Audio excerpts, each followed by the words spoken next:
सुना सकता है? ये तो बड़े बड़े विद्वानों के चिंतन का विषय है। ये तो आप सभी लोगों की महानता है। ये तो आप सभी लोगों की महानता है कि मुझ जैसे साधारण वाले की, मुझ जैसे अबोध वाले की टूटी फूटी वाणी को सुनने के लिए आप सभी लोगों ने अपना अमूल्य समय निकाल करके यहाँ पर उपस्थित हुए। देखिए, आप सभी अपने अपने कार्य को जल्दी अपने कार्य से निवृत्त हो करके आए हैं। आप मन में सोच लगाए होंगे कि अरे जल्दी करना है, वहाँ कथा हो रही है, जल्दी चलना है, कथा भी सुनना है। तो आप सभी अपने अपने कार्य से जल्दी निवृत्त होकर के यहाँ पधारे। और भी जो भक्त और भी माताएं जो पधारे हैं, और देखो कुछ माताएं ऐसी भी होती हैं, अब उनके माताओं का मन तो है लेकिन वो अपने कार्य से निवृत्त ना हो सके। तो ऐसी माताओं को क्या करना चाहिए? घर पे बैठे, लेकिन घर पे बैठे घर पे तो बैठे रहे, लेकिन अपना मन यहाँ पंडाल में, कथा पंडाल में लाके रखे। अपना मन, उनका मन कथा पंडाल में रहना चाहिए।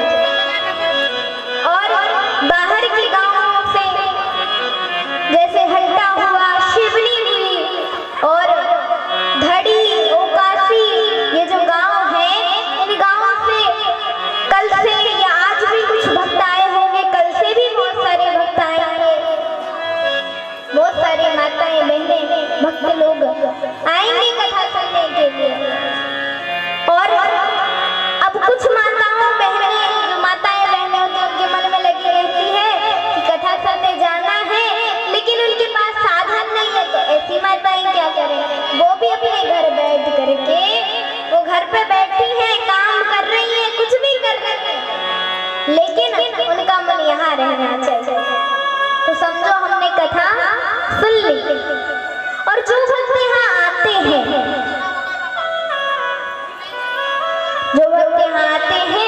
तो वो तो कथा सुनते ही हैं। तो आप सभी ने अपना अपना अमूल्य समय निकाल करके यहाँ पर उपस्थित हुए हैं।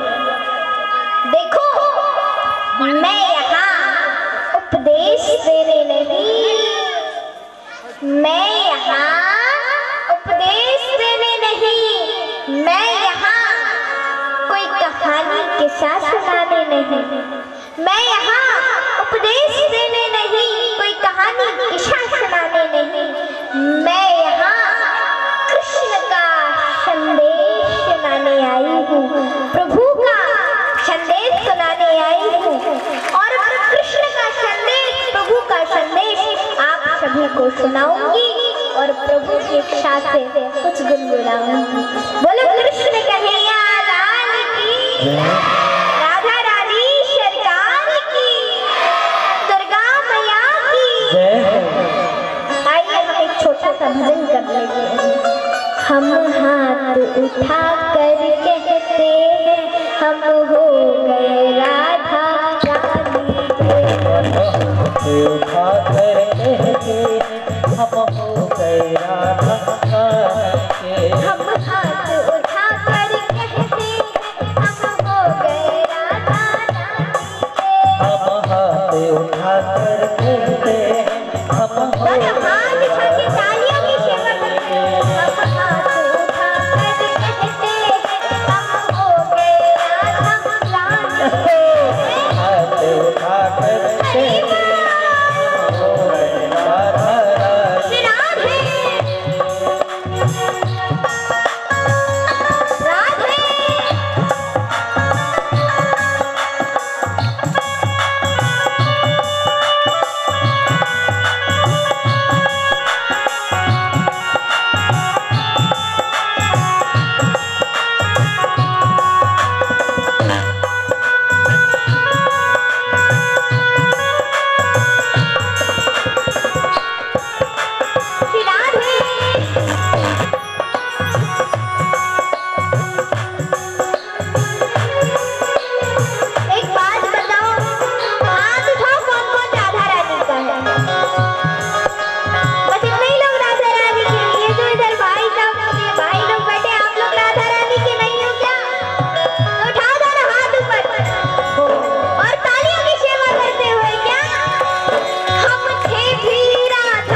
प्यारी के, राधे विश्वभान दुलारी के, राधे विश्वभान दुलारी के, राधे विश्वभान दुलारी के, राधे विश्वभान दुलारी के, राधे संतों की प्यारी के, राधे संतों की प्यारी के, राधे संतों की प्यारी के, राधे संतों की प्यारी के। हम भुजा उठाकर कहते हैं हम हो गए राधा रानी के। उठाकर कहते हैं हम हो गए राधा रानी के। भुजा उठाकर कहते हैं हम हो गए राधा रानी के। हम पूजा उठाकर कहते हैं हम हो गए राधा राधे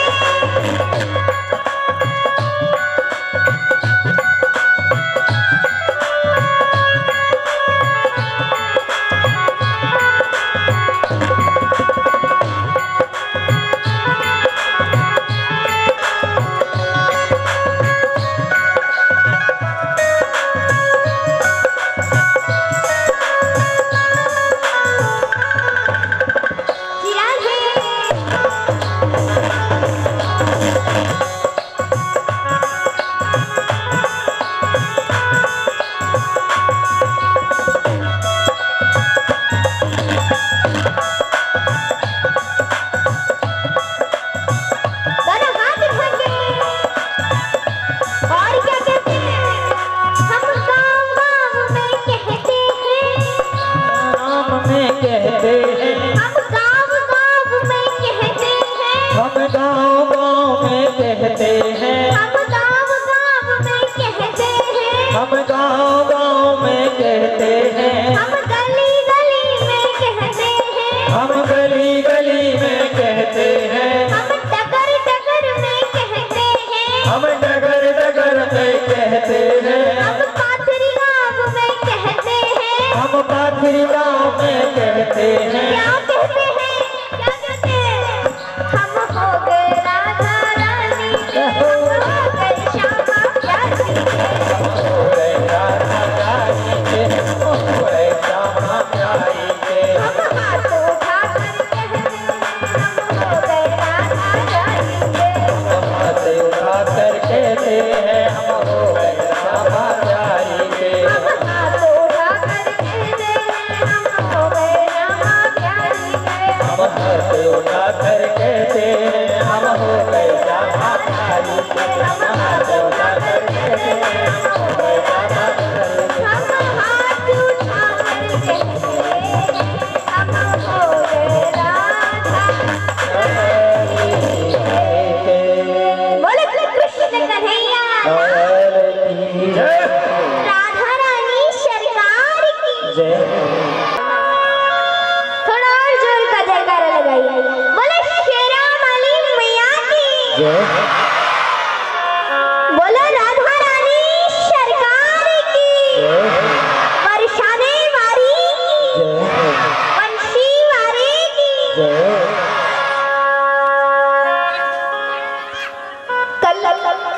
कलश यात्रा में आप सभी भक्त सम्मिलित हुई, हमारी माताएं, हमारी बहनें, छोटे छोटे नन्हे मुन्ने भाई बहन, सुंदर कलश यात्रा हुई।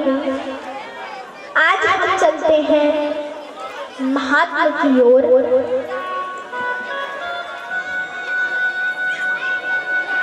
देखिए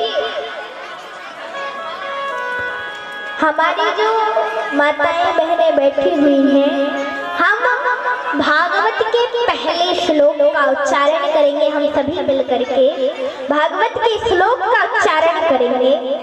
सभी माताएं बहनें सभी गोदी बना करके बैठ जाएं, हाथ जोड़ लें। हमारी सभी माताएं बहनें सभी हाथ जोड़ लें। और ये भाई लोग बैठे हुए हैं, अच्छे से बैठ जाओ, अच्छे से बैठ जाओ, हाथ जोड़ लो, सभी हाथ जोड़ लें। ये जो भाई लोग बैठे हुए हैं और वो बैठे हुए हैं, थोड़ा आप लोग यहाँ आ जाओ। केवल 2 मिनट के लिए आ जाइए, फिर बैठ जाना कुर्सी पे। केवल 2 मिनट के लिए भागवत के श्लोक का उच्चारण करेंगे और आपको कुर्सी से उतरना नहीं है, तो वहीं बैठे बैठे हाथ जोड़ लो, हाथ जोड़ और आंखें बंद कर ले। आंखें बंद करके प्रभु से भगवान कन्हैया का ध्यान करें और प्रभु से प्रार्थना करें, हे प्रभु हमारे घर में सुख शांति समृद्धि हमेशा बनी रहे। प्रभु हमारे घर में हमेशा सुख शांति समृद्धि बनी रहे, धन धान्य की अन्न धन की कभी कमी ना हो, हमारे बच्चे संस्कारी हों। अपनी सभी मनोकामना को लेते हुए हम भागवत के श्लोक का उच्चारण करेंगे। सभी भक्तगण, सभी माताएं बहनें, सभी मेरे पीछे बोले। सच्चिदानंद रूपाय सच्चिदानंद रूपाय सच्चिदानंद रूपाय सच्चिदानंद रूपाय विश्वोत्पत्त्यादि हेतवे विश्वोत्पत्त्यादि हेतवे विश्वोत्पत्त्यादि हेतवे विश्वोत्पत्त्यादि हेतवे तापत्र विनाशाय तापत्रय विनाशाय तापत्र विनाशाय तापत्रय विनाशाय श्री कृष्णाय वयं नमः श्री कृष्णाय वयं नमः श्री कृष्णाय वयं नमः श्री कृष्णाय वयं नमः श्री कृष्णाय वयं नमः श्री कृष्णाय वयं नमः। बोलो कृष्ण कन्हैया लाल की जय। राधा रानी सरकार की जय। दुर्गा मैया की जय श्रीमद् भागवत महापुराण की जय हो। मच्छी वारे की जय हो। बरसाने वारे की जय बोलो कृष्ण कन्हैया लाल की जय। देखो हम करते हैं ऐसे प्रभु को हम बारंबार प्रणाम करते हैं। देखो ये भागवत कथा क्या है? संतों ने इस भागवत कथा को, संतों ने ऋषि मुनियों ने इस भागवत कथा को पता है काय की उपमा दी है? इस भागवत कथा को कहा है भागवत है सुर तरु की छाया। भागवत है सुर तरु की छाया, दुख भया दूर निकट जो आया। एक बात बताइए, सुर तरु माने क्या होता है? बताओ, सुर तरु माने क्या होता है? पता है किसी को? बताओ माताओं बहनों, सुर तरु माने क्या होता है?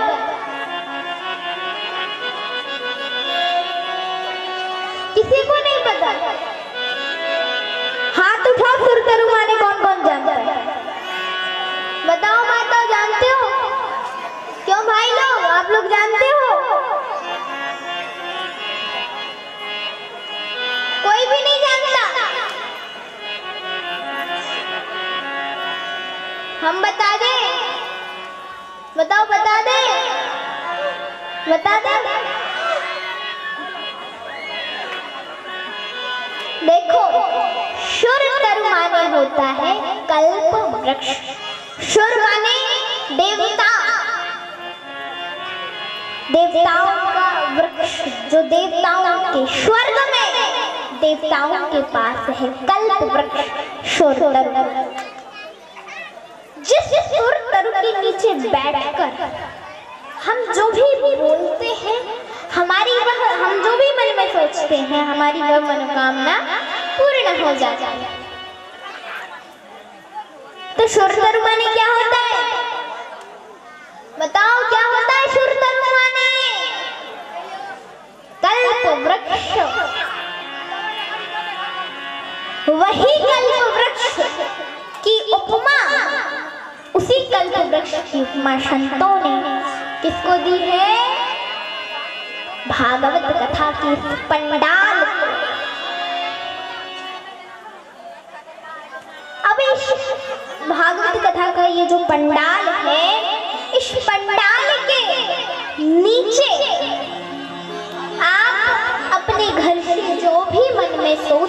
के जो भी मनोकामना लेकर के आएंगे इस कथा पंडाल के नीचे,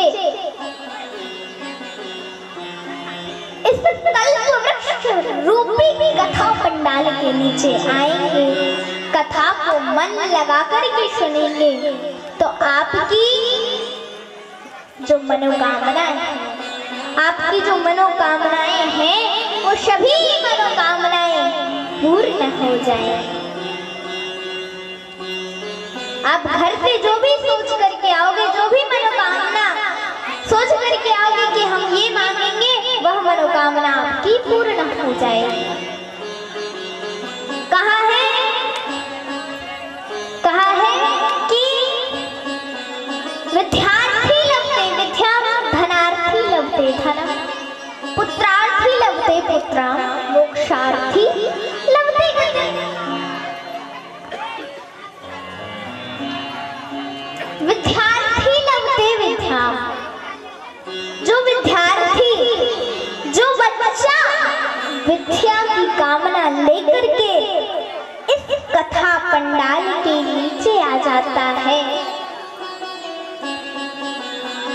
और मन लगा करके कथा को श्रवण करता है, तो उसकी विद्या की कामना पूर्ण हो जाती है, उसकी विद्या की कामना पूर्ण हो जाती है। विद्यार्थी लभते विद्याम, धनार्थी लभते धनम। जो भक्तगण, जो माताएं, जो व्यक्ति धन की कामना लेकर के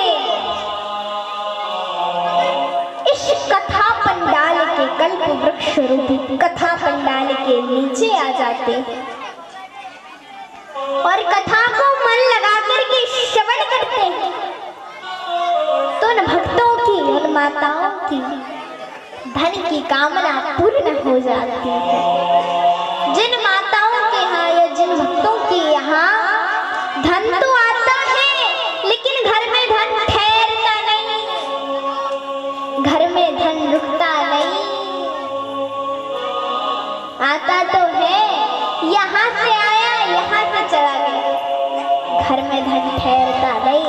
तो अगर ऐसी माताएं, ऐसी भक्तगण धन की कामना लेकर के इस कथा पंडाल के नीचे आए, तो उनकी धन की कामना पूर्ण हो जाएगी।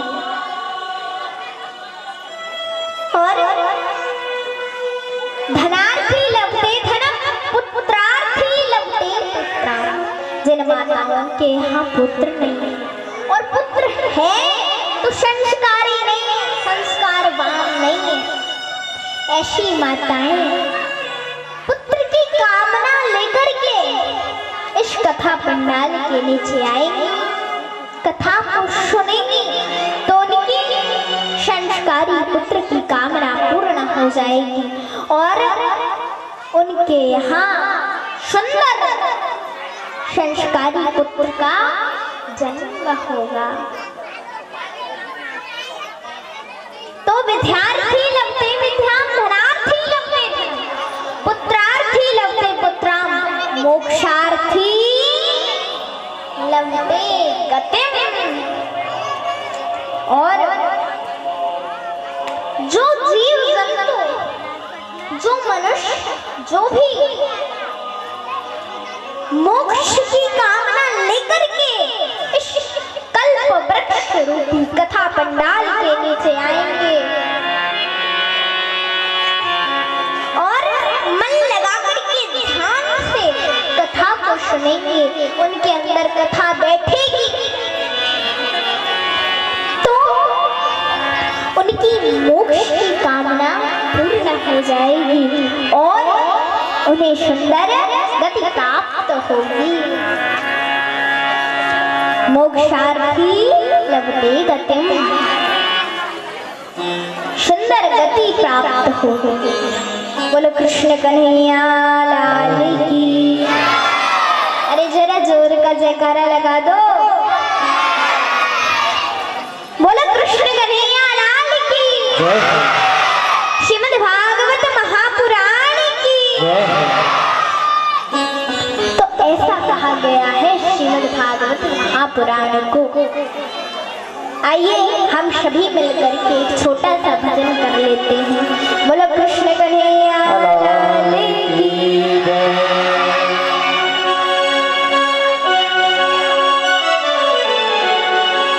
लगी लगन मत तोड़ना, लगी लगन मत तोड़ना, मत तोड़ना।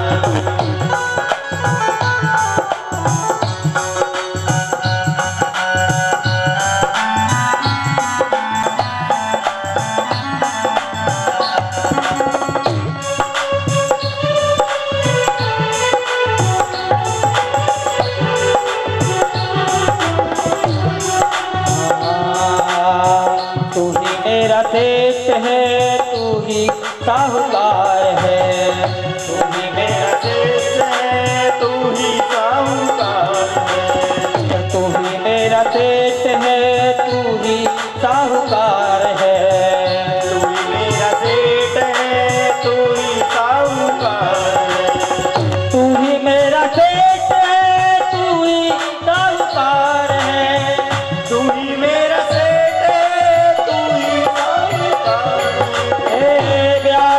ब्याज मत जोड़ना, ब्याज पे ब्याज मत जोड़ना, हरी की मोरी लागी लगन मत तोड़ना, हरी की मोरी लागी लगन मत तोड़ना।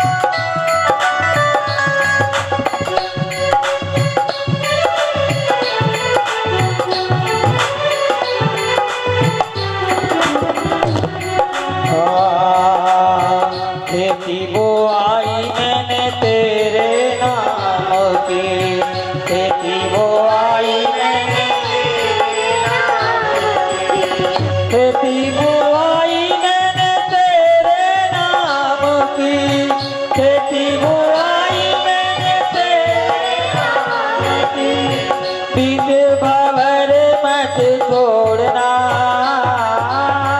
बीज भंवर मत छोड़ना, हरी जी मोरी लागी लगन मत तोड़ना, हरी मोरी लागी लगन मत तोड़ना, हरी मेरी लागी लगन मत तोड़ना।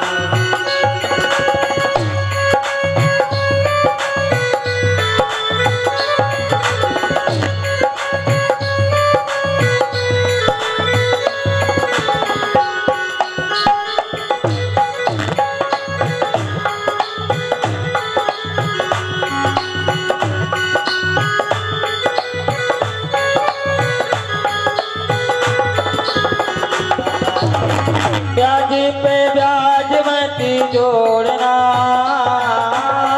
ब्याज पे ब्याज मत जोड़ना, हरी जी मोरी लागी लगन मत तोड़ना, हरी जी मोरी लागी लगन मत जोड़ना, प्रभु जी मोरी लागी लगन मत तोड़ना, प्रभु जी मोरी लागी लगन मत तोड़ना, प्रभु जी मोरी लागी लगन मत तोड़ना, मेरी लागी लगन मत तोड़ना, हरी जी मोरी लागी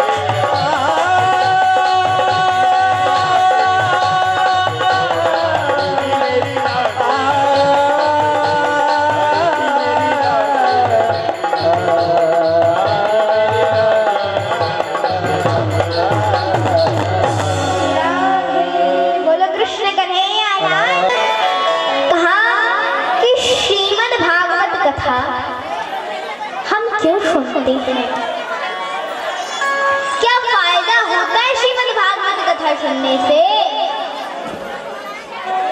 क्यों सुनते हैं भागवत कथा? क्या फायदा होता है? हम अपने 2-2, 3-3, 4-4, 5-5 घंटे बर्बाद क्यों करते हैं कथा सुनने में? क्या होता है श्रीमद् भागवत कथा सुनने से? देखो कहा भागवता प्रोक्तम कथितम इति भागवत। और सुनने के नियम क्या है? श्रीमद् भागवत कथा सुनने से जीव के जीवन की व्यथा का नाश हो जाता है। व्यथा का मतलब ये नहीं, व्यथा का मतलब ये नहीं कि तुम्हारा पड़ोसी खराब और तुम कथा सुनो तो तुम्हारा पड़ोसी बदल जाए। व्यथा का मतलब ये नहीं कि तुम्हारी सास खराब और तुम कथा सुनो तो तुम्हारी सास बदल जाए। व्यथा का मतलब ये नहीं कि तुम्हारा पति खराब है और तुम कथा सुनो तो तुम्हारा पति बदल जाए। व्यथा का मतलब ये नहीं कि तुम्हारी बहू खराब है और तुम कथा सुनो तो तुम्हारी बहू बदल जाए। व्यथा का मतलब ये नहीं कि तुम्हारा बेटा खराब है और तुम कथा सुनो तो तुम्हारा बेटा बदल जाए। श्रीमद् भागवत कथा सुनने से पड़ोसी बदले ना बदले, श्रीमद् भागवत कथा सुनने से सास बदले ना बदले, श्रीमद् भागवत कथा सुनने से बेटा बदले ना बदले, श्रीमद् भागवत कथा सुनने से बहू बदले ना बदले, श्रीमद् भागवत कथा सुनने से पति बदले ना बदले, लेकिन श्रीमद् भागवत कथा सुनने से आप हम सबके जीवन की व्यथा का नाश हो जाता है।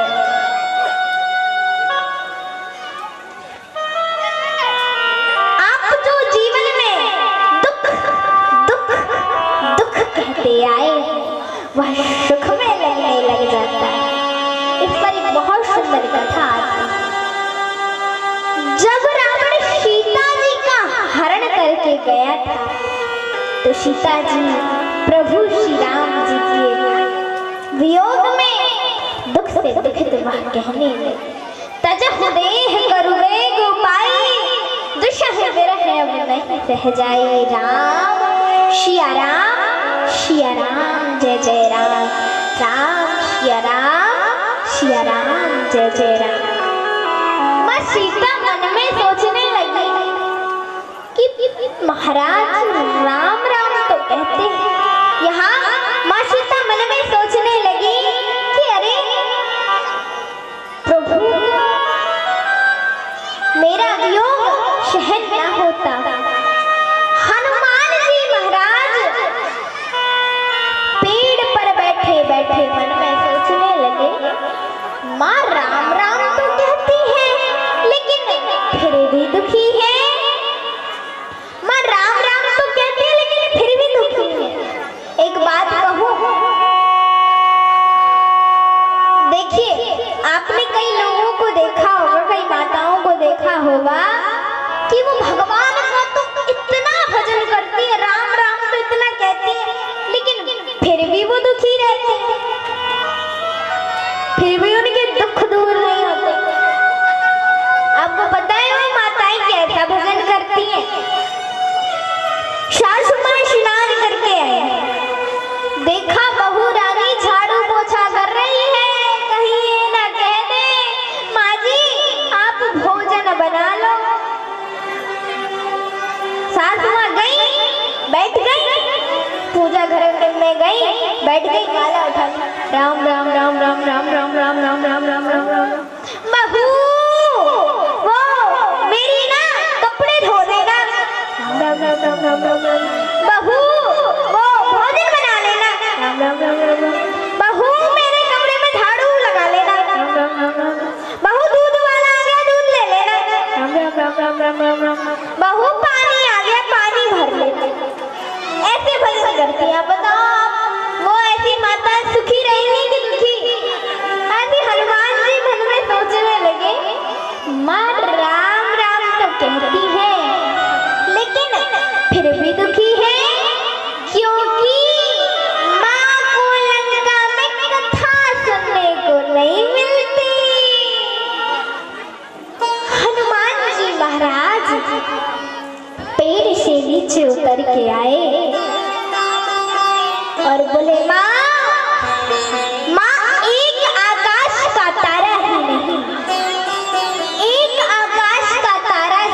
भस्म नहीं कर सकते।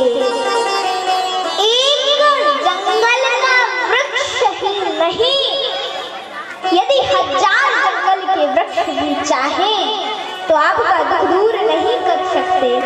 आपका दुख दूर कर सकती है तो वो है प्रभु श्री राम जी की कथा। एक अशोक का वृक्ष ही नहीं, यदि 1000 अशोक के वृक्ष भी चाहें तो आपका शोक मुक्त नहीं कर सकते हैं। आपका शोक मुक्त कर सकती है तो वो है प्रभु श्री राम जी की कथा। और हनुमान जी महाराज कथा सुनाने लगे।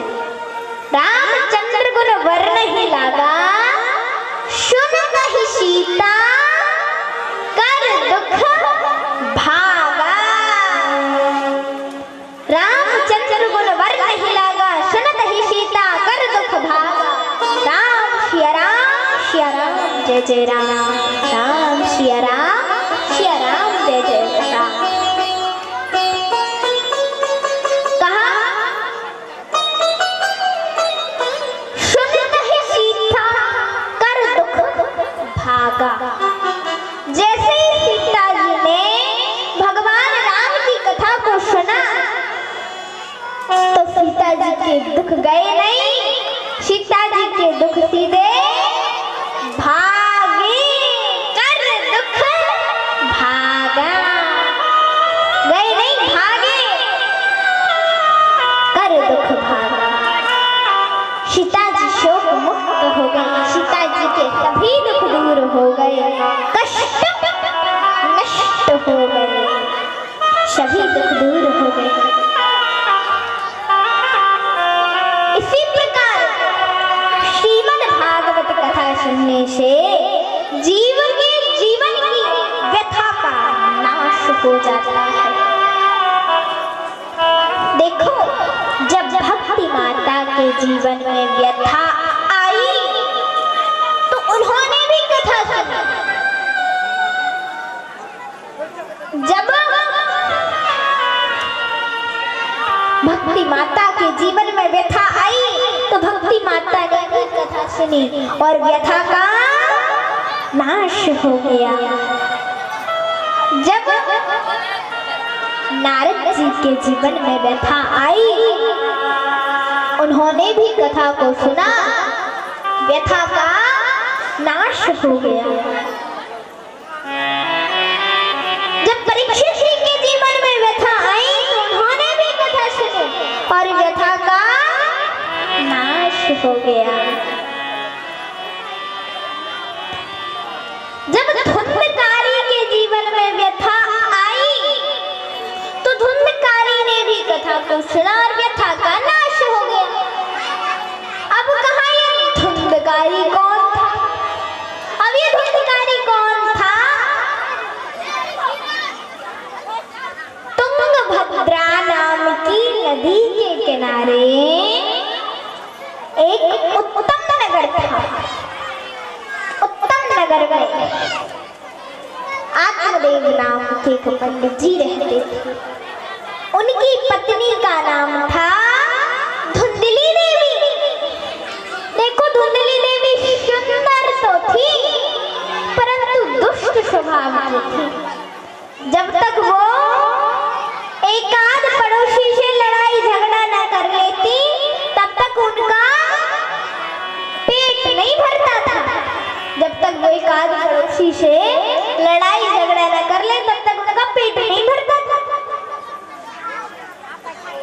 अब उनके घर में धन की तो कोई कमी नहीं थी, कमी थी तो केवल एक चीज ही थी।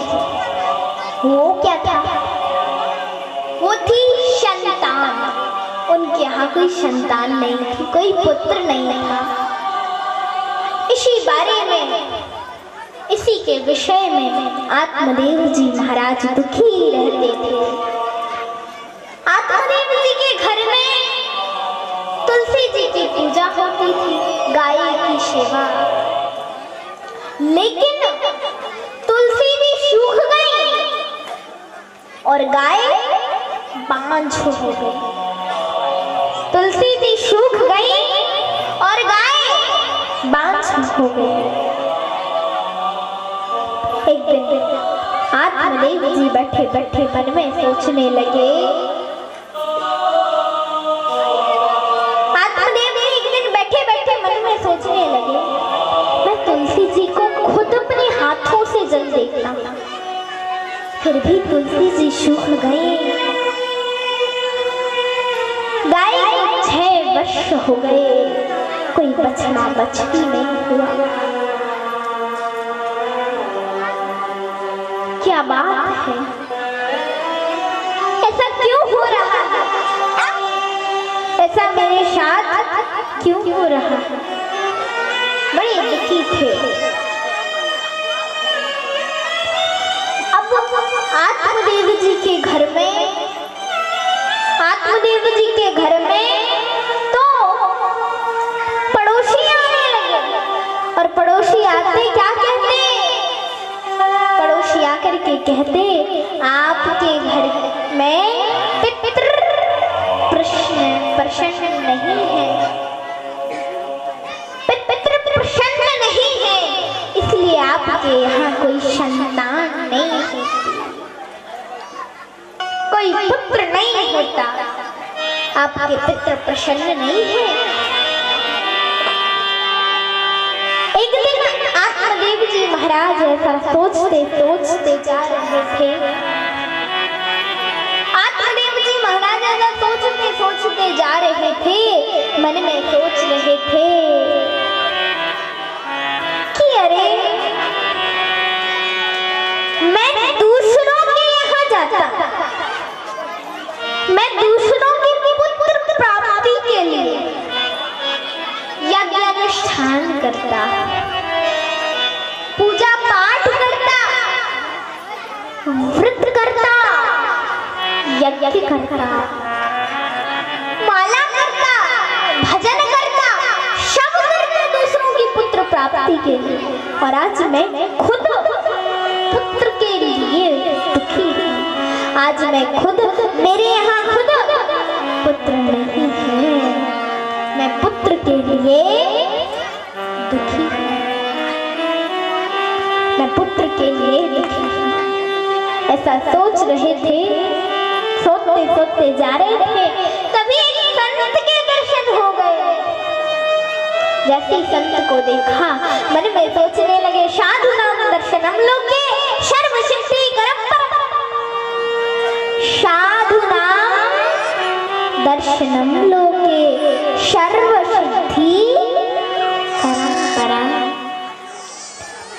साधु संतों के दर्शन हो जाना ही सभी सिद्धियों का परम कारण है। सभी सिद्धियों का परम कारण क्या है? साधु संतों के दर्शन हो जाना ही सभी सिद्धियों का परम कारण है। अब मुझे एक संत के दर्शन हुए, मुझे एक संत के दर्शन हुए हैं। अब तो मेरी मनोकामना पूर्ण हो जाएगी। संत को प्रणाम किया। संत ने कहा, अरे ब्राह्मण देवता, आप क्यों उदास हैं? कहा, उदास क्यों न रहूं, मैं उदास क्यों न रहूं, मेरे यहाँ कोई पुत्र नहीं है, मेरे यहाँ कोई संतान नहीं है। तो कहा, पुत्र नहीं है, संतान नहीं है, कोई बात नहीं, कोई बात नहीं है। और तुरंत संतों ने ध्यान लगा करके देखा, बोले हे ब्राह्मण देवता, शक्त जन्मावधि तवा पुत्रो नैव च, नैव च, नैव च। शक्त जन्मावधि तवा पुत्रो नैव च, नैव च। एक जन्म ही नहीं, दो जन्म ही नहीं, तीन जन्म ही नहीं, चार जन्म ही नहीं, 7 जन्मों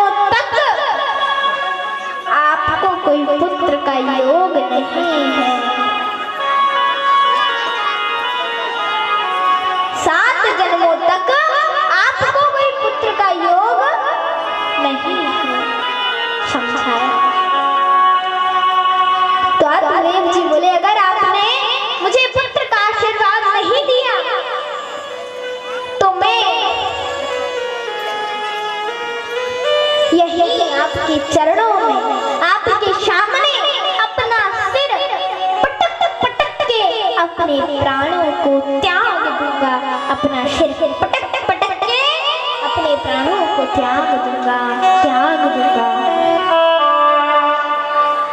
संतों ने समझाया, बेटा ब्रह्मा के लिंग को कभी मिटाया नहीं जा सकता, ब्रह्मा के लिंग को कभी मिटाया नहीं जा सकता। और ये संसार जब भी मिलता है अधूरा ही मिलता है, लेकिन जो परमात्मा है, भगवान है, परमात्मा भगवान जब भी मिलते हैं पूर्ण स्थिति में पूर्ण ही मिलते हैं। इस संसार में क्या होता है, कोई बेटे के लिए परेशान तो कोई बेटे से परेशान, कोई बहू के लिए परेशान तो कोई बहू से परेशान, कोई सास के लिए परेशान तो कोई सास से परेशान, कोई बेटे के लिए परेशान तो कोई बेटे से परेशान। देखो कोई माता सोचती है मेरे घर पुत्र हो जाए, हे प्रभु मेरा पुत्र हो जाए, पुत्र आ जाए, पुत्र आ जाए, पुत्र आ जाए, और पुत्र आ गया, फिर क्या होता है, शिकायत, प्रभु ये कैसी, ये प्रभु आपने ये कैसा पुत्र दिया, कैसी संतान दी, कोई काम धाम तो करती नहीं, अरे पढ़ाई लिखाई तक नहीं करती, अरे कैसी संतान दी, कैसा पुत्र दिया, कुछ नहीं करता, बस पूरे दिन मोबाइल, लूडो और कहीं कुछ फ्री फायर, अलग अलग गेम खेलता रहता। हे प्रभु ये कैसी संतान दी, कैसी संतान दी, ऐसे कहते हैं। और कोई बहू के लिए परेशान तो कोई बहू से परेशान, कोई माता सोचती है मेरे घर बहू आ जाए, मेरे पुत्र की शादी हो जाए, मेरे घर बहू आ जाए, मेरे पुत्र का विवाह हो जाए, विवाह हो जाए, और विवाह हुआ, घर में बहू आई, फिर क्या कहती है, प्रभु ये कैसी बहू दी, कुछ काम धाम तो करती नहीं है, सारा काम मुझे ही करना पड़ता है, बस आराम करती रहती है, बच्चों जैसे मोबाइल चलाती रहती है, पूरे दिन आराम करती रहती है, कुछ काम धाम तो करती ही नहीं, ऐसे कहते हैं। और कोई सास के लिए परेशान तो कोई सास से परेशान, कोई सास के लिए परेशान तो कोई सास से परेशान। कोई बहू सोचती है अगर हमारे यहाँ सासू माँ होती, सास होती, हम उसकी इतनी सेवा करते, इतनी सेवा करते, इतनी सेवा करते, और जिनके यहाँ सासू माँ है तो वो क्या कहती है, ये कैसी सास है, पूरे दिन लेटी ही रहती है, अरे कोई काम धाम तो करती नहीं, अपना काम तक नहीं करती, बूढ़े होने का अच्छा नाटक मिल गया, कहती है बहू थोड़ा मुझे पानी का एक गिलास उठा देना, ऐसे कहती है, बस बूढ़ी हो गई, लेटी है,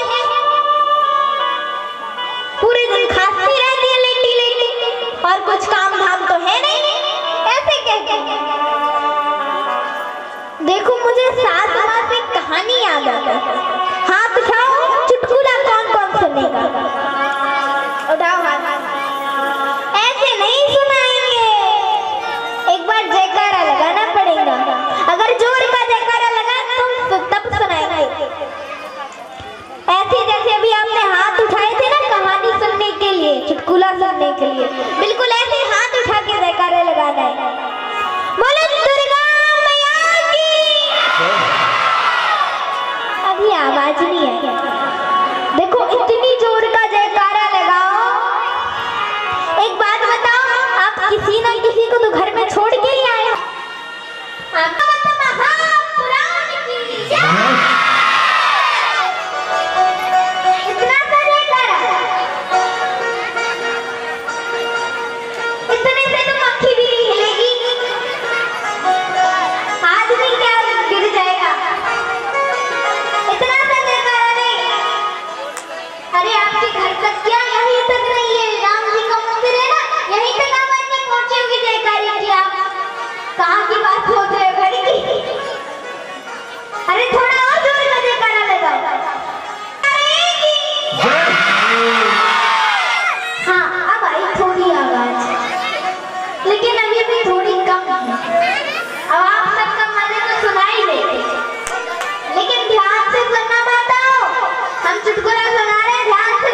करनी चाहिए, क्योंकि सासू माँ भगवान के समान होती है, उनके अंदर हजार देवता विराजमान होते हैं, वो चलती फिरती मूर्ति होती है। हमें सासू माँ की सेवा करनी चाहिए। कथा पूरी हो गई, आरती हो गई। अब भक्तगण आरती प्रसाद लेके चले गए, पर एक जो माता जी थी वो प्रसाद का इतना बड़ा डब्बा लिए बैठी रह गई।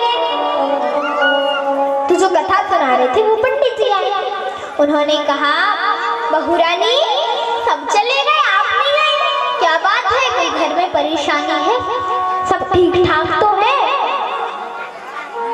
बहू रानी बोली महाराज आपने कथा में कहा था अपनी अपनी सास की सेवा करनी चाहिए। सास चलती फिरती मूर्ति होती है, उनके अंदर हजार देवता विराजमान रहते हैं, बात करते थे, लेकिन मैं किसकी सेवा करूं? मैंने तो झगड़ा कर करके अपनी सास को ही मार डाला। अब बताओ मैं किसकी सेवा करूं? बोले कोई बात नहीं, कोई बात नहीं, तुम झूठ मूठ की सास बना लेना और सेवा कर लिया। बोले झूठ मूठ की सास? अब ये झूठ मूठ की सास कैसे बनती है? बोले कागज की सास बना लेना, कागज के हाथ लगा देना, कागज के पैर लगा देना, कागज का सिर लगा देना, कागज का पूरा शरीर बना देना। बोले ठीक है। गई बहू रानी घर। अब बहू रानी ने कागज की सासमा बनाना प्रारंभ कर दिया, कागज का सिर बना दिया, ओंठ बना दिए, आंखें बना दी, कान बना दी, नाक बना दी, हाथ बना दिए, पैर बना दिए, पूरा शरीर बना दिया, और ओठों में लिपस्टिक लगा दी, कानों में कुंडल पहना दी, नाक में नथनी पहना दी, आंखों में काजल लगा दिया, साड़ी पहना दी, हाथों में चूड़ियां पहना दी, पैर में पायल पहना दी, और जैसी सचमुच की सास थी बिल्कुल वैसे झुटमुट की सास बना करके तैयार कर दी और सासू माँ की सेवा करने लगी। अब सासू माँ की सेवा करती, कैसी सेवा करती? खुद भोजन करेंगी, सासू माँ को भोजन करवाएंगी, खुद स्नान करेंगी, सासू माँ को स्नान करवाएंगी, खुद जलपान करेंगी, सासू माँ को जलपान करवाएंगी, खुद जो करेंगी वही सासू माँ को करवाएंगी। और आरती, आरती क्या करती? जय सासू देवा प्राणन की लेवा, जय सासू देवा प्राणन की लेवा, ऐसी आरती करते। जय सासू देवा प्राणन की लेवा, जय सासू देवा प्राणन की लेवा। अब ऐसे आरती कर ही रही थी, एक दिन आरती कर रही तभी लाइट चली गई। अब लाइट चली गई तो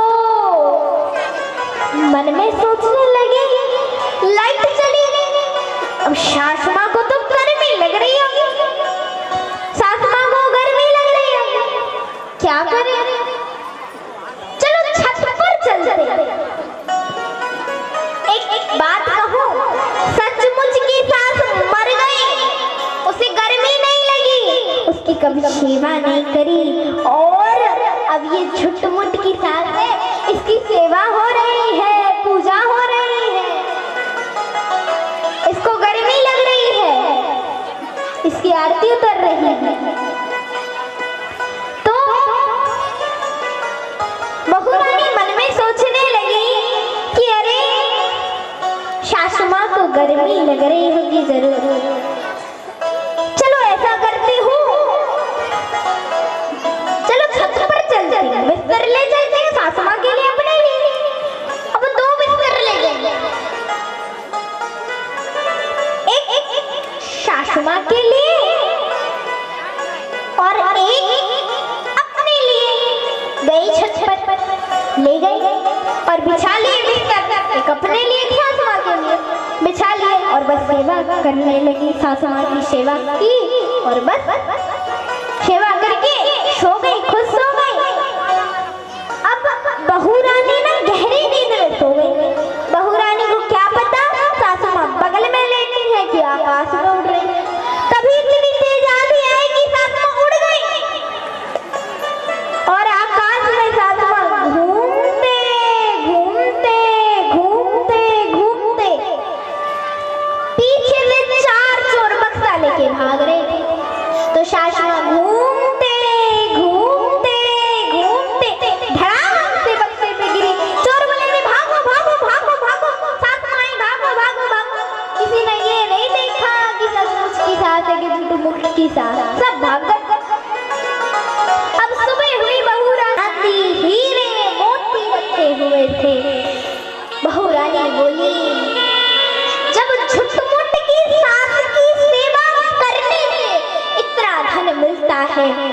सचमुच की सास की सेवा करने से कितना धन मिलता होगा।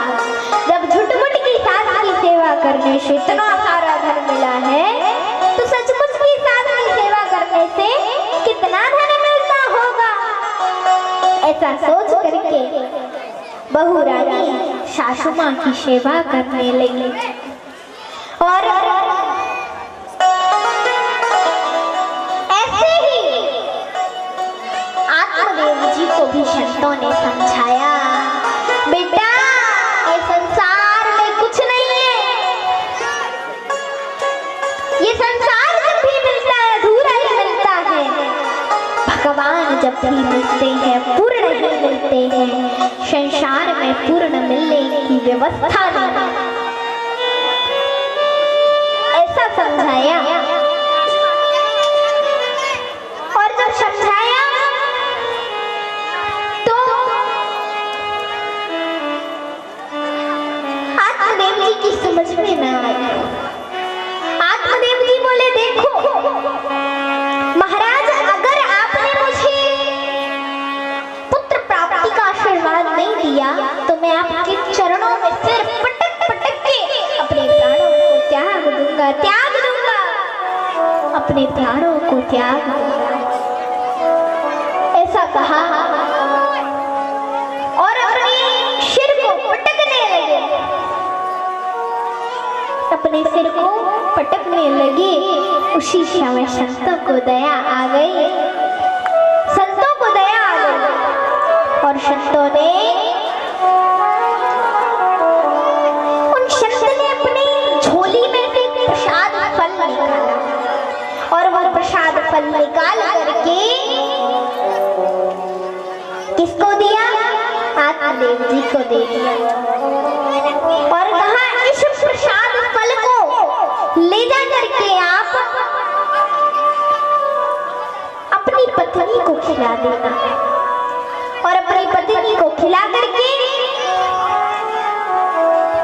खिलाओगे तो कुछ समय पश्चात आपके यहाँ पुत्र हो जाएगा, आपको पुत्र प्राप्ति हो जाएगी। ऐसा कहा तो जो आत्मदेव जी महाराज थे उन्होंने संत को प्रणाम किया और संत से आज्ञा मांग करके वहां से चले गए।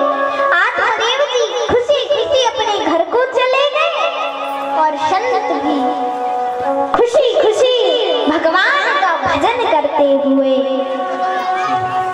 वन की ओर जाने लगे, आगे बढ़ गए। आइए हम सभी लोग भी उन संत के साथ भजन करें।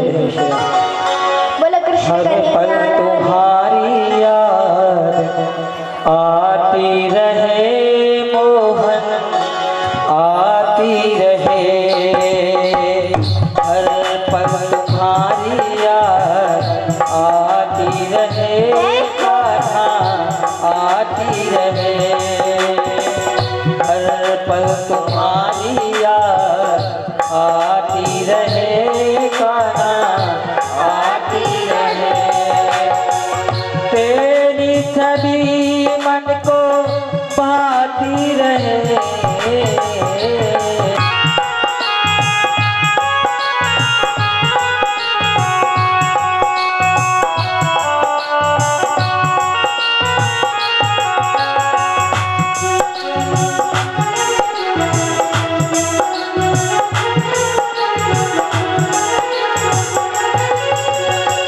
फूलों और कलियों में तेरी हंसी हो, फूलों और कलियों में तेरी हंसी हो, पानी में तेरी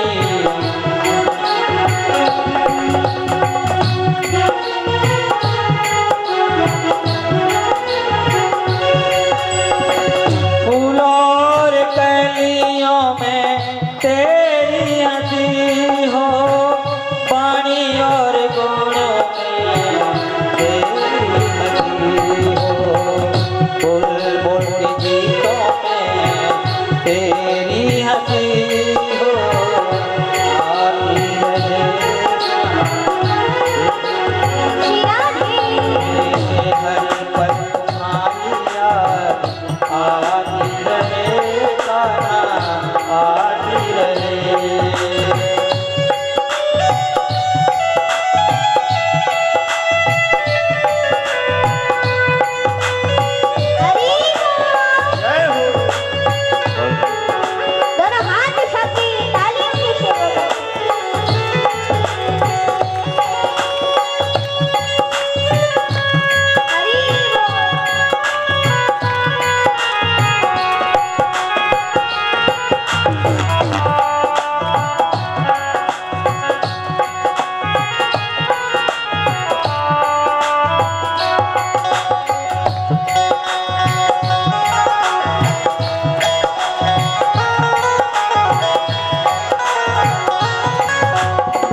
सहारे, जो कुछ भी था सब तेरे हवाले। नैनों में तेरी छब समाती रहे, हर पल तुम्हारी याद आती रहे, कान्हा आती रहे, हर पल तुम्हारी याद आती रहे, कान्हा आती रहे।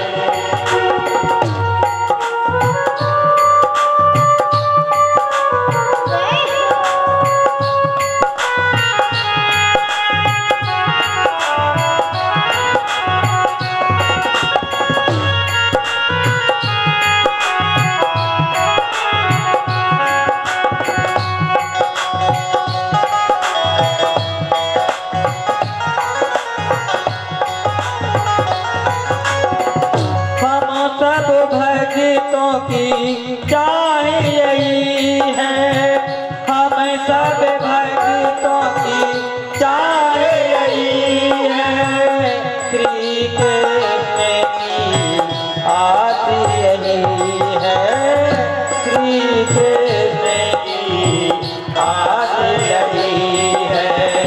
जीवा तेरे गुण गाती रहे, पर तुम्हारी याद आती रहे,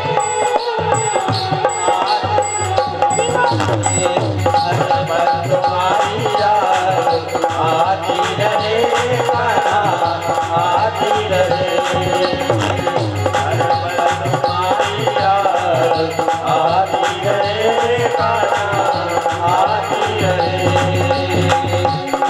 पर तुम्हारी याद आती रहे, कान्हा आती रहे। उन्हें दिक्कत हो रही है, इसलिए थोड़े थोड़े आगे खिसक आए आप लोग। बीच में जो जगह पड़ी है, जय देखो ये कथा हम आप सभी की है, सार्वजनिक। देखो कमेटी का कितना सुंदर नाम है, सार्वजनिक कमेटी, सभी की, सार्वजनिक मतलब सभी की, ये सभी की सार्वजनिक कथा है, ये सभी की कथा है। यहाँ दुर्गा जी के माता के दरबार में रसीद कट रही है, तो जो भी भक्तगण दान पुण्य करना चाहे वह जाकर के वहाँ रसीद कट रही है, तो अपनी रसीद कटवाएं, दान पुण्य करें, सहयोग करें। आप भगवान के दरबार में, भगवान के मंदिर में जहाँ कथा भागवत चल रही हो, वहाँ आप 2 हाथों से देंगे, लेकिन भगवान आपको 1000 हाथों से देंगे, आपका भंडारा हमेशा भरा रखेंगे। आप 2 हाथों से देंगे और भगवान 1000 हाथों से देंगे।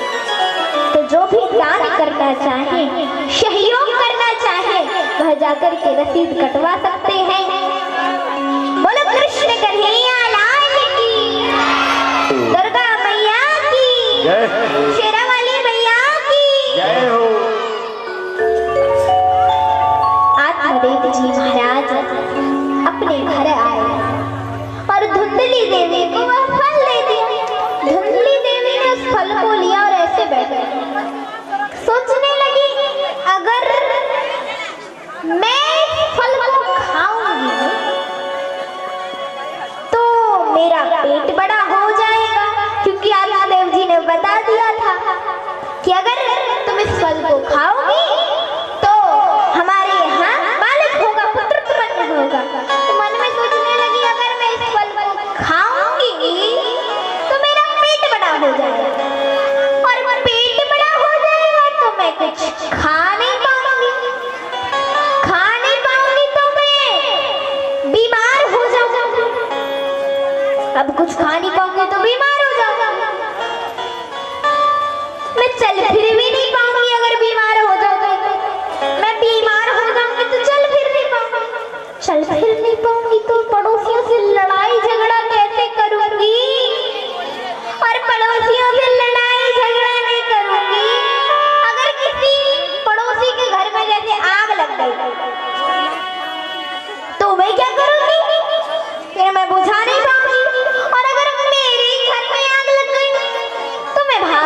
ऐसा करती हूँ इस फल को ना गाय को खिला, इस फल को गाय को खिला। देखो बिना कुछ हो नहीं रहा है, ऐसी चिंता कर रही है, ऐसी सोच रही है, मन में सोच रही थी। तभी उन्होंने जब गाय को खिलाया फल, उसी समय आत्मदेव जी आ गए। अब आत्मदेव जी ने पूछा, देवी तुमने वह फल खा लिया? धुंधली देवी बोली, हाँ महाराज, मैंने वह फल खा लिया। झूठ नहीं कहती, मैंने वह फल खा लिया। तो आत्मदेव जी तो चले गए, लेकिन धुंधली देवी को अंदर ही अंदर कष्ट हुआ कि मैंने झूठ बोला।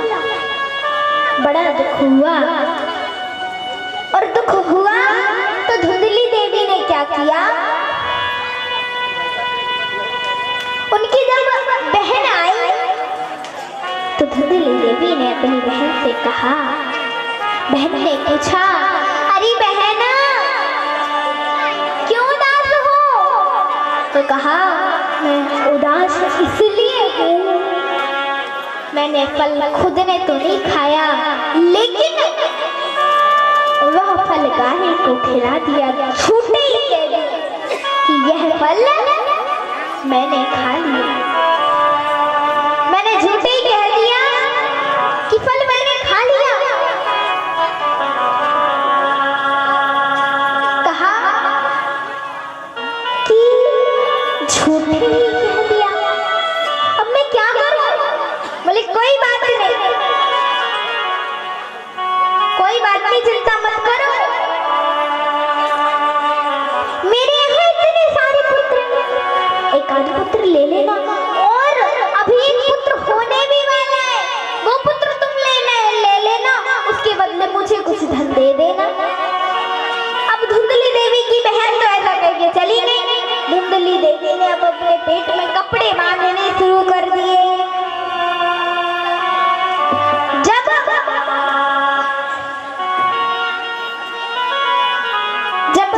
धुंधली देवी की बहन के यहाँ बालक हुआ, पुत्र हुआ, तुरंत आकर के पुत्र दे दिया और उसके बदले कुछ धन ले लिया धुंधली देवी की बहन ने। और धुंधली देवी उस बालक को लेकर के, उस पुत्र को लेकर के आत्मदेव जी के पास गई। बोली, महाराज देखो यह बालक हमारे यहाँ हुआ है। कहा, अच्छा? बड़ी प्रसन्नता हुई, बड़ी खुशी हुई, खुशी से फूल गए। और जब उन्होंने ब्राह्मणों को बुलाया और ब्राह्मणों से कहा कि महाराज नामकरण करना है, बालक का नामकरण के लिए बुलाया गया ब्राह्मणों को।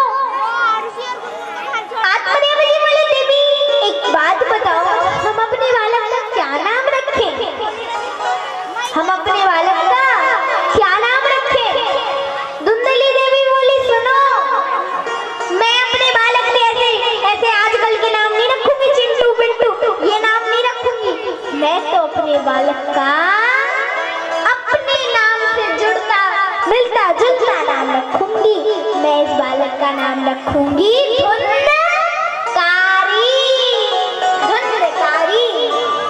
बोले धुंधकारी। ठीक है देवी, तुम्हारी इच्छा। उस बालक का नाम धुंधकारी हो गया। कुछ दिनों बाद एक गाय को भी बछड़ा हुआ। अब जब गाय को बछड़ा हुआ तो वो गाय का बछड़ा कैसा था? उसके कान तो थे गऊ के समान और शरीर था मनुष्य के समान। तो उसका नामकरण करने के लिए ब्राह्मणों को बुलाया गया। ब्राह्मणों ने उसका नाम रख दिया गौकर्ण। क्या नाम रख दिया? गौकर्ण। बोले गौकर्ण जी महाराज की। कहा है गौकर्णो पंडितो ज्ञानी धुंधकारी महाखला। खल माने जानते हो क्या होता है? खल माने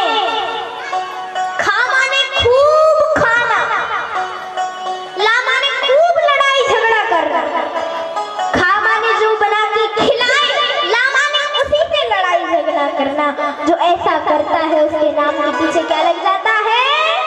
खल, धुंधकारी, महाखला। देखो इसी से मुझे एक बात याद आ गई।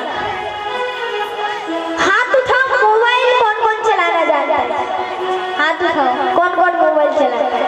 उठाओ हाथ। देखो हमारी माताएं, एक भी माताएं हाथ नहीं उठा रही। उठाओ हाथ, शर्म मत करो, हाथ उठाओ।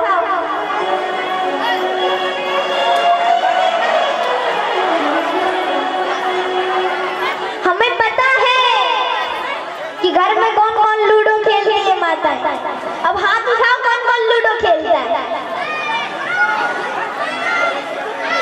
माताएं तो खेलती होंगी, हाथ उठाओ, माताएं कौन कौन खेलती हैं लूडो? देखो शर्म के मारे नहीं हाथ उठा रहे हैं, बताना नहीं चाहती कि हम लूडो खेलते हैं। नीचे कर लो। देखो माताएं लूडो खेलती हैं, खेलते हो कि नहीं खेलते हो? खेलते हो ना? हमारी कुछ माताएं खेलती है, बस वो शर्म के मारे नहीं उठा रही। एक बात बताइए, बच्चे खेले कोई बात नहीं, लेकिन आजकल माता पिता भी खेलने लगे। हमारे देखो मोबाइल में अच्छी चीजें भी तो होती हैं, गेम खेलने के अलावा अच्छी चीजें भी तो होती हैं, पढ़ने की चीजें भी तो होती हैं कि केवल गेम खेलने की चीजें होती हैं? पढ़ने की चीजें भी तो होती हैं मोबाइल में। तो आजकल के बच्चे पढ़ते नहीं, क्या करते हैं? गेम खेलते हैं। भाई लोग, कुछ भाई लोग पत्ते खेलते हैं मोबाइल में, माताएं लूडो खेलती हैं। तो आप ही बताइए, जब माता पिता के संस्कार बिगड़ेंगे तो बच्चों का क्या होगा? बताओ। जब माता पिता ही संस्कार बिगाड़ेंगे, माता पिता ही लूडो खेलेंगे, तो बच्चों का क्या होगा? बच्चों का भविष्य बिगड़ेगा कि नहीं बिगड़ेगा? बताओ। माता पिता अगर लूडो खेलेंगे, माता पिता ही गेम खेलेंगे, तो बच्चों का भविष्य नहीं बिगड़ेगा? बिगड़ेगा कि नहीं बिगड़ेगा? देखो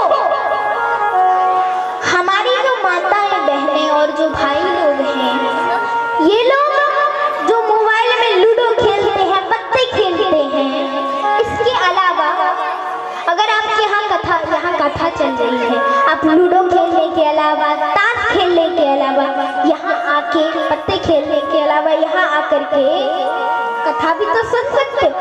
देखो इसमें कुछ नहीं करना, कथा में आके कुछ नहीं करना, आपको बस बैठना है, बस बैठना है, ना हाथ चलाने ना पैर चलाने, कुछ नहीं करना, बस बैठना है। अरे आप सो भी जाओगे तो भी आपका शरीर पवित्र हो जाएगा।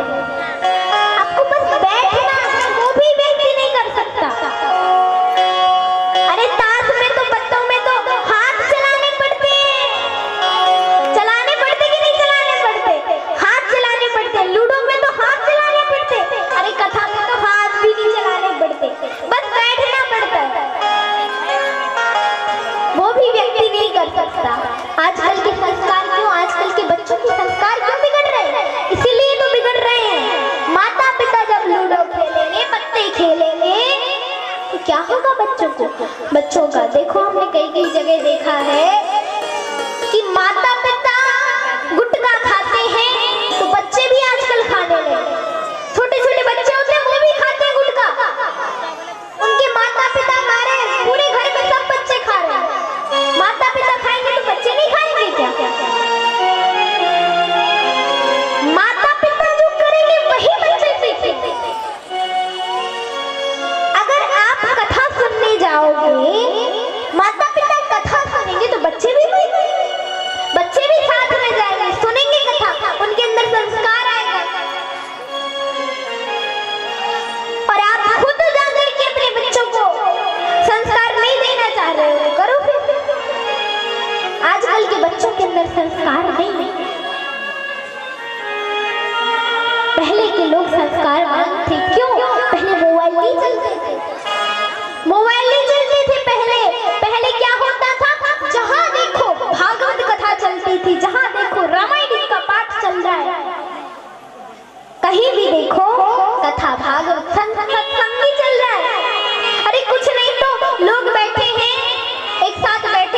सर्दियों में जब आग जलाते हैं ना तो लोग बैठे हुए हैं, सत्संग की बातें करते थे। पहले के लोग, बूढ़े बुजुर्ग लोग बैठे हुए हैं, सत्संग की बातें चल रही हैं।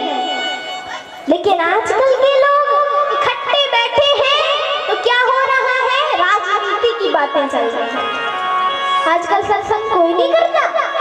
सत्संग में तो घिसे पिटे शब्द सोचते हैं, घिसे पिटे, अरे वो पुराने जमाने के शब्द, उनको कौन सुने, घिसे पिटे ऐसे पुराने जमाने के शब्द। आजकल ऐसे लोग सोचते हैं, ऐसे लोग सोचते हैं। देखो एक बार की बात है, एक महात्मा जी थे, उनके पास एक गांव के वशिष्ठ, एक बड़े वरिष्ठ लोग, वो व्यक्ति आए, धनवान थे। तो संत जी से बोले कोई उपाय बताइए, हमारे घर में सुख शांति हो, कोई अच्छा उपाय बताइए, कुछ बताइए। बोले राम नाम लो। संत जी बोले राम नाम लो, राम नाम लो, उसी में कल्याण है।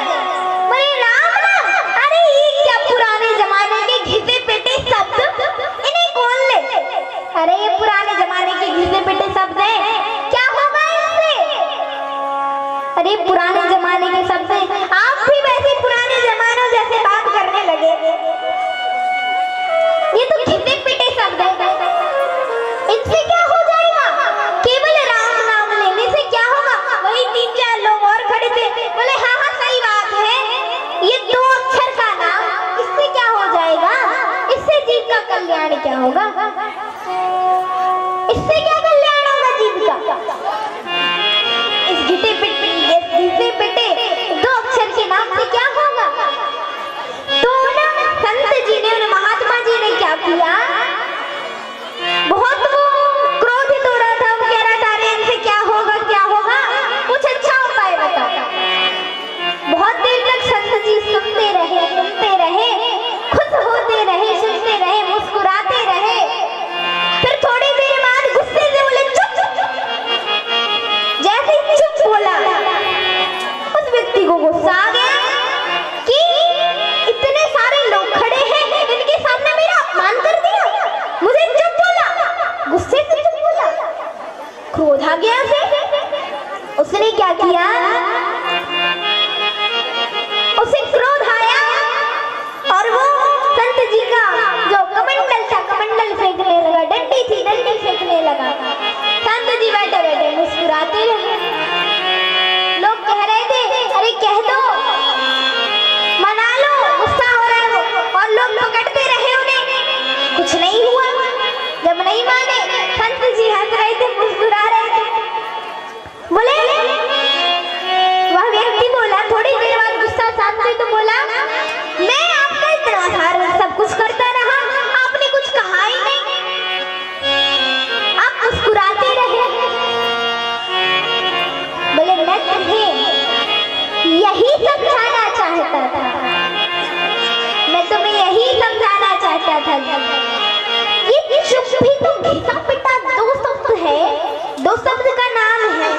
चुप भी तो घिसा पिटा पुराने जमाने का 2 शब्द का नाम है, और इससे तुम्हारे ऊपर इतना प्रभाव पड़ गया, तो राम नाम से क्या जीव का कल्याण नहीं होगा। तो ऐसे ही कहा कि राम नाम से जीव का कल्याण नहीं होगा। जैसे चुप बोलने से तुम्हें इतना क्रोध आ गया, तुमने इतना सब कर दिया, ऐसे ही राम नाम बोलने से कल्याण नहीं होगा, होगा कल्याण, अवश्य कल्याण होगा। तो देखो भगवान का नाम हमेशा कल्याणकारी होता है, हमें भगवान का नाम लेना चाहिए। कथा भागवत चल रही है, जाएं सुने। देखो एक बात कहूं, कहा गया है दिव्या कथा मृतम कुर्यात् कुलमेवा जरा मरा। देखो दिव्या कथा मृतम कुर्यात्, देखिए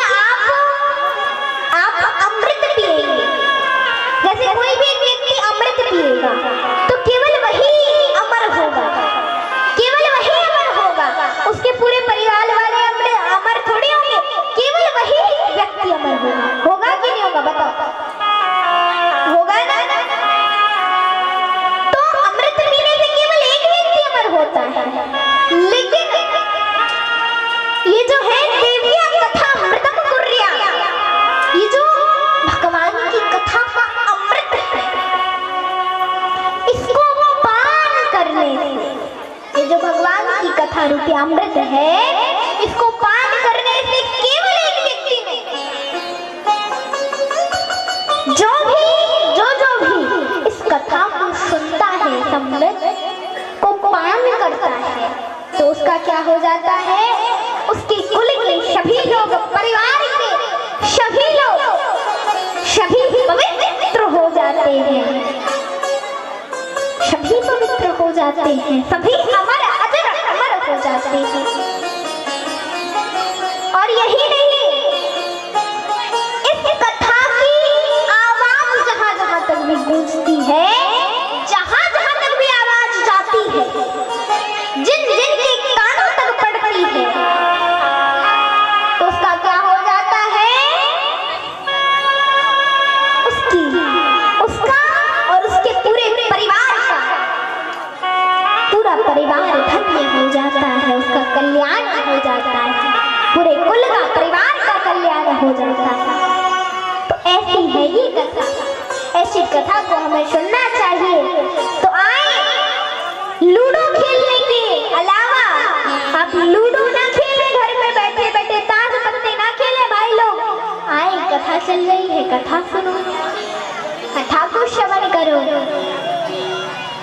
बोलो कृष्ण कन्हैया लाल की। तो ऐसे ही कहा, धुंधकारी महाखला, और महा मतलब जानते हो, थोड़ा बहुत नहीं, बहुत बड़ा महाखला। तो धुंधकारी कैसा था, महाखला। अब वो स्कूल जाने लगा तो क्या करता, स्कूल जाकर के क्या करता, स्कूल में जाता और किसी बच्चे को कुएं में ढकेल देता, किसी बच्चे को कुएं में ढकेल देता, किसी की पेंसिल तोड़ देता, किसी का बैग फाड़ देता, किसी की किताब फाड़ देता, किसी का कुछ कर देता, और बूढ़ों की तो लाठी चढ़ा करके भाग जाता। इतना शैतान करने लगा, लोग परेशान होकर के आत्मदेव जी के पास आए और आत्मदेव जी से शिकायत करने लगे। आत्मदेव जी को बड़ा कष्ट हुआ, मन में सोचने लगे, संतों ने सही कहा था, संतों ने शरीर में कुछ नहीं रखा, इस शरीर का क्या होने वाला, कुछ नहीं रखा इस शरीर में, अरे इस परिवार में कुछ नहीं है, खूब मांगते रहो परिवार को, कुछ नहीं है इस परिवार में, बच्चों पत्नी में कुछ नहीं है। संतों ने सही कहा था, ब्रह्मा के लेख को कभी मिटाया नहीं जा सकता है, और ये संसार जब भी मिलता है अधूरा ही मिलता है, पर भगवान जब भी मिलते हैं पूरे ही मिलते। कोई बेटे के लिए परेशान तो कोई बेटे से परेशान, पहले में कल में बेटे के लिए परेशान था, अभी आज मैं बेटे से परेशान हूं, पहले मैं बेटे के लिए परेशान था, आज मैं बेटे से परेशान, बड़ा कष्ट हो रहा था। तभी गोकर्ण जी आए, और गोकर्ण जी महाराज आए, समझाया, पिताजी आप चिंता न कीजिए, आप वन की ओर जाइए, बस और कुछ में नहीं है, आप वन की ओर जाइए।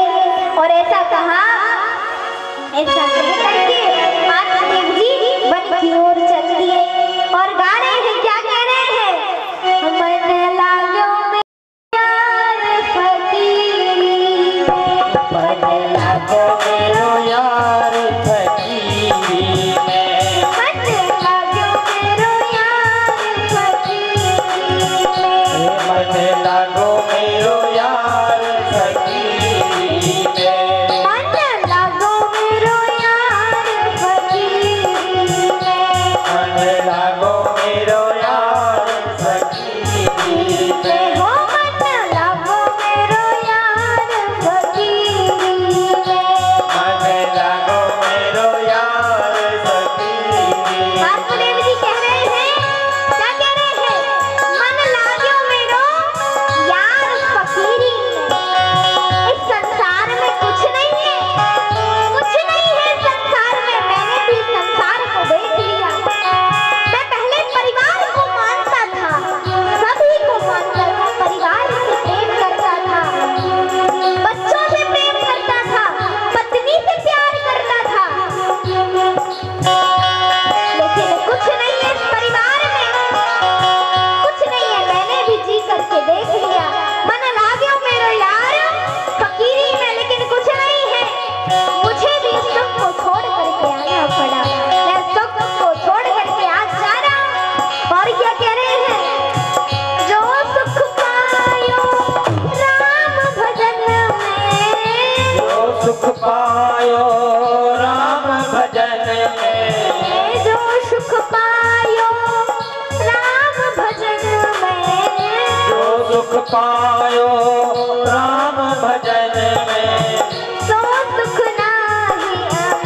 तन सो सुख नाही अमीरी मन लगो मेरो पर फकीरी ओ मन लगो मेरो यार फकीरी श्याम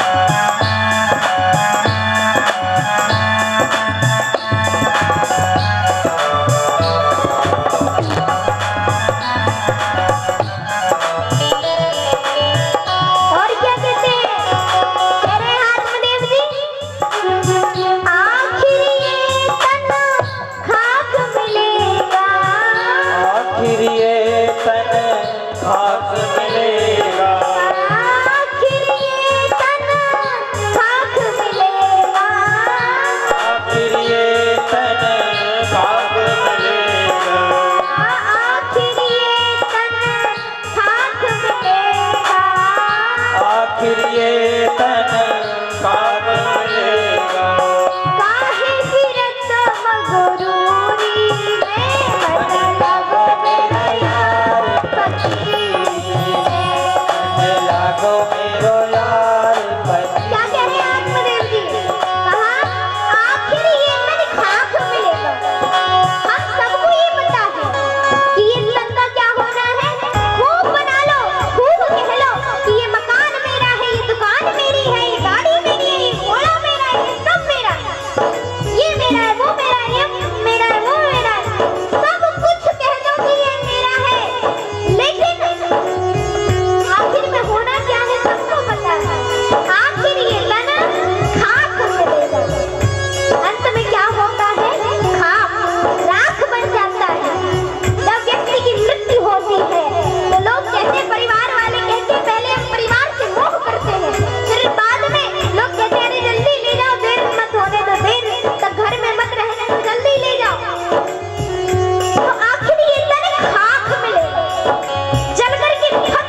पायो राम भजन तो सुख नाही मन अब मेरो यार भक्ति मन अब मेरो यार भक्ति मन अब मेरो यार भक्ति मन अब मेरो यार भक्ति।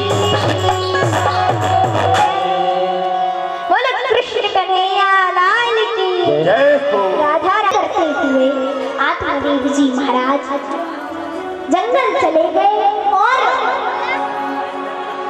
गोकर्ण जी महाराज कहाँ चले गए? तीर्थों में दर्शन करने के लिए। अब घर में धुंधकारी ने घर में 5 वैश्याओं को रख लिया। उन्हें रोज धन देता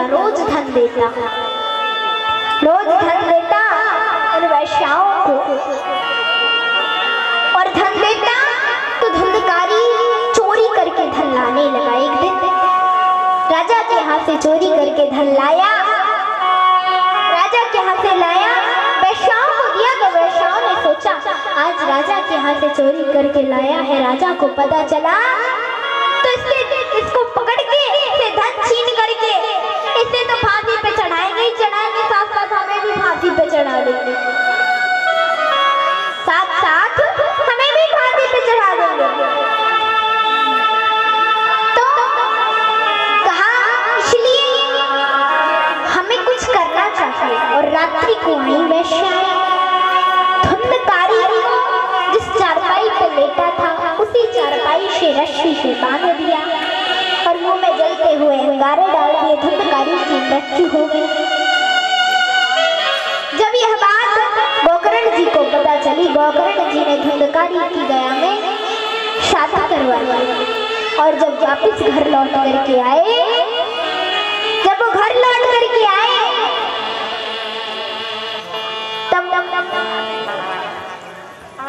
गोकर्ण जी महाराज उसी कमरे में बैठे जिस कमरे में धुंधकारी की मृत्यु हुई थी।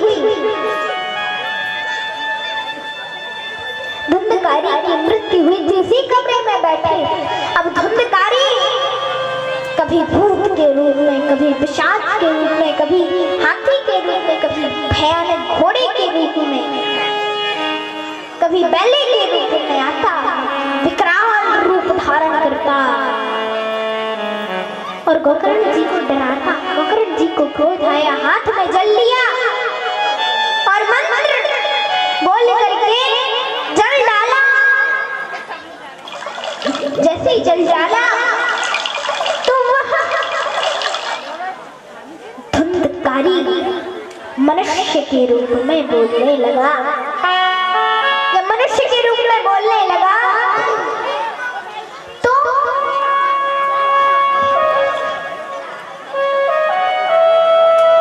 धुंधकारी से गोकर्ण जी ने कहा, बता तू कौन है?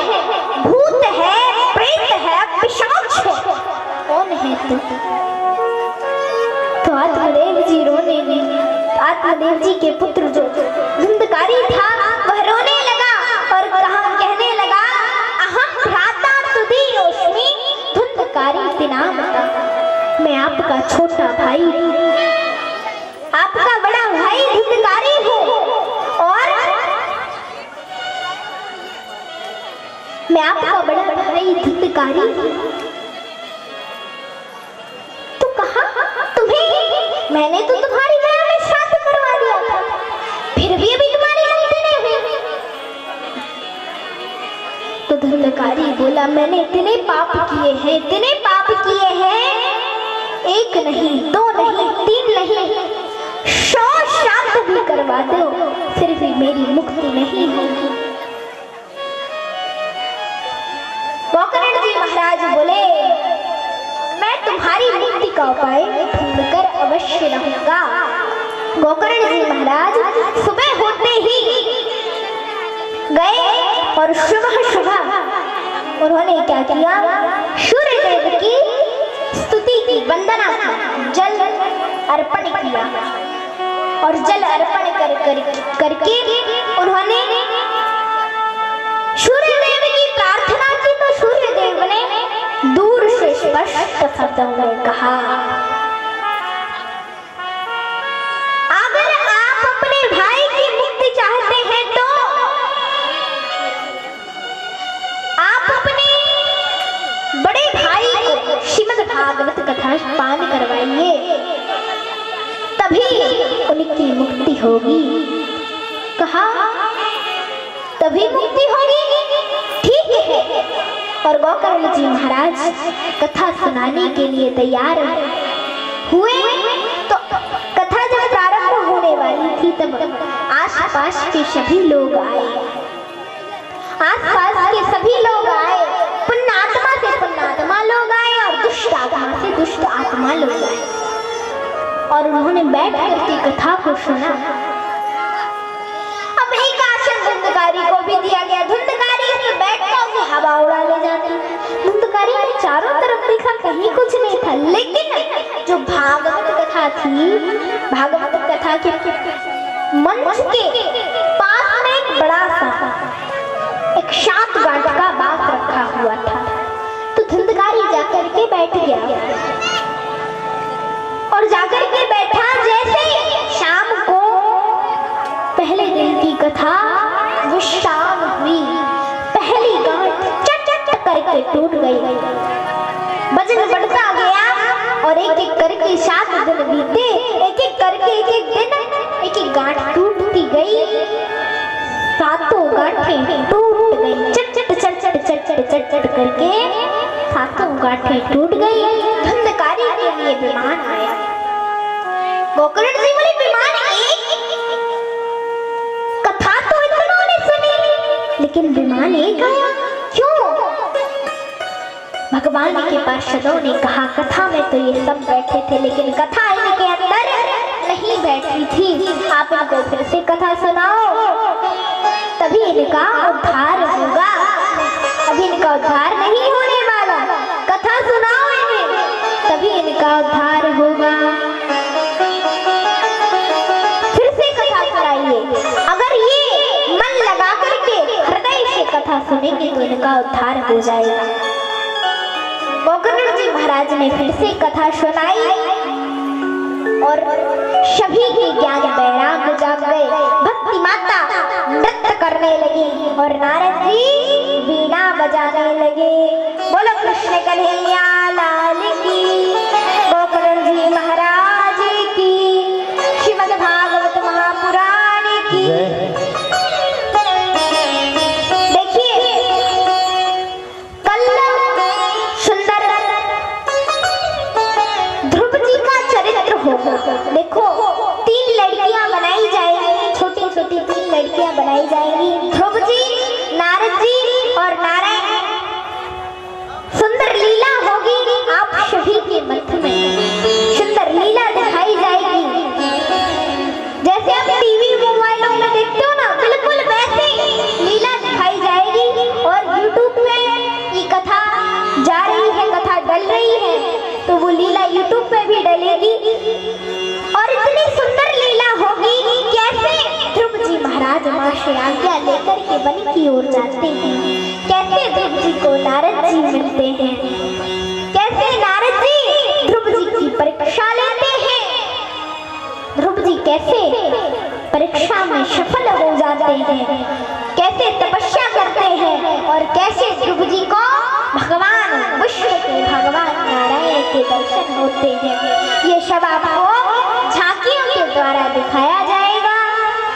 तो कल सभी लोग आए, क्योंकि कल सुंदर लीला होगी, ध्रुव चरित्र होगा, ध्रुव जी की लीला दिखाई जाएगी। जैसे आप टीवी मोबाइलों में देखते हो, बिल्कुल वैसे ही सेम दिखाई जाएगी। बोलो कृष्ण कन्हैया लाल की जय, राधा रानी सरकार की जय, श्रीमद् भागवत महापुराण की जय। पंडित जी आरती तैयार करें। आइए, जब तक हम एक छोटा सा भजन कर लेते हैं, जब तक आरती तैयार हो रही है।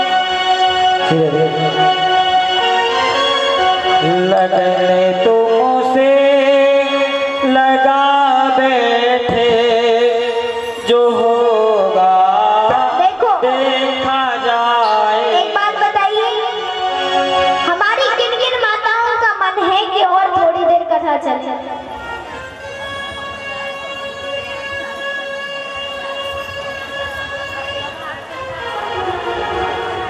लेकिन हमारी कुछ माताओं का मन नहीं है, चलो कल करेंगे, ठीक है। देखो हमारी माताओं का ये बैठी लोगों को नींद आने लगी, सबको नींद आ रही है, सब कह रहे हैं कि अब कल हो जाएगी देवी जी कथा, चलो अब कल करेंगे, ठीक है। कल लेकिन जल्दी आ जाना माताओं बहनों, जल्दी आ जाना, ठीक है, क्योंकि कल ध्रुव चरित्र है, जल्दी आ जाना। बोलो कृष्ण कन्हैया लाल की जय हो, राधा रानी सरकार की जय हो, श्रीमद् भागवत महापुराण की जय हो। खाली हाथ आया था तू, खाली हाथ जाएगा, खाली हाथ आया था तू, खाली हाथ जाएगा। तूने जो कमाया है, तूने जो कमाया है, तूने जो कमाया है, दूसरा ही खाएगा। जय हो, खाली हाथ आया था तू, खाली हाथ जाएगा, खाली हाथ आया था तू, खाली हाथ जाएगा।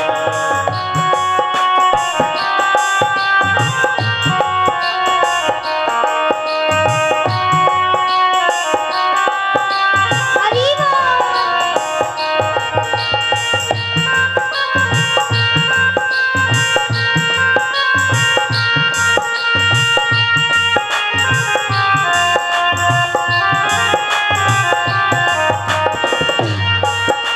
सभी लोग ताली की सेवा देते हुए राधे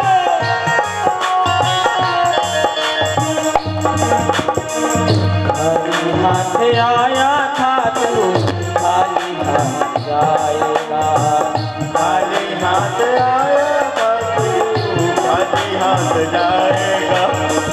जब तलक ये सांसें हैं, तब तलक ये रिश्ते हैं, जब तलक ये सांसें हैं, तब तलक ये रिश्ते हैं, जब तलक ये सांसें हैं, तब तलक ये रिश्ते हैं। सांसें जिस घड़ी टूटी, सांसें जिस घड़ी टूटी, रिश्ता टूट जाएगा, सांसें जिस घड़ी टूटी, रिश्ता टूट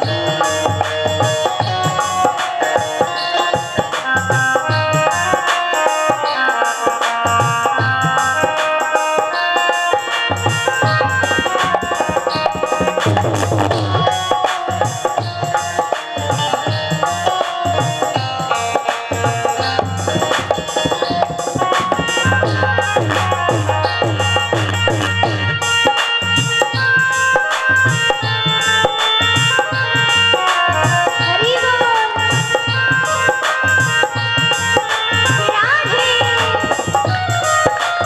हेलो, दोनों हाथ उठा के तालियों की सेवा करते हैं। खाली हाथ आया था तू, खाली हाथ जाएगा, खाली हाथ आया था तू, खाली हाथ जाएगा। सभी वक्ता तेरी कमाया अपने स्थान पर खड़े हो जाए, आरती के लिए सभी वक्त खड़े हो जाए। ओम चंद्रमा मनसो जात चचो हो सूर्यो अजायत श्रोत्र द्वादश प्राण चमुखात् अग्निगजायत। अस्तु दशभिरक्तुं सर्वगणकुं स्वस्ति आत्मसनि प्रजासनि पशुसनि लोकसन्न वयसनि अग्नि प्रजा बहुला में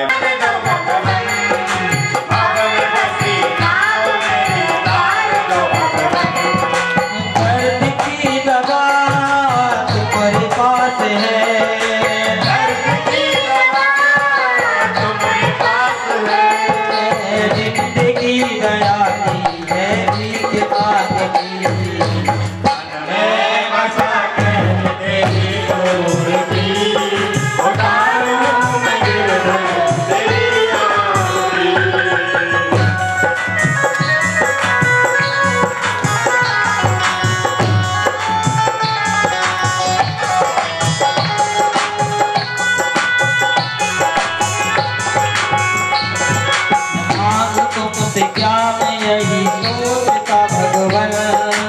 जिंदगी जब तेरे नाम करती है